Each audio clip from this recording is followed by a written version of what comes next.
नमस्कार मित्रांनो, स्वागत आहे तुमचं माझ्या या यूट्यूब चॅनलमध्ये।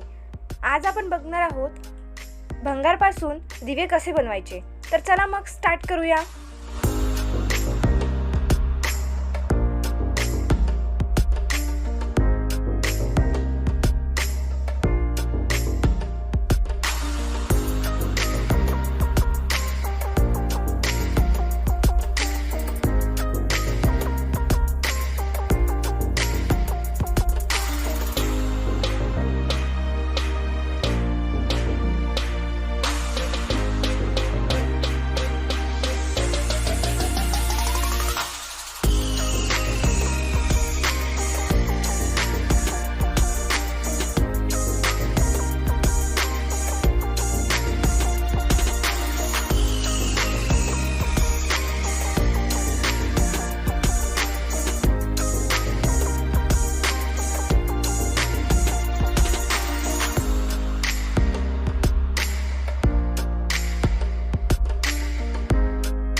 जर तुम्हाला माझा हा व्हिडिओ आवडला असेल तर लाईक, शेअर, कमेंट जरूर करा आणि जर तुम्ही माझ्या या चॅनलवर नवीन असाल तर सबस्क्राइबचं बटन नक्की क्लिक करा।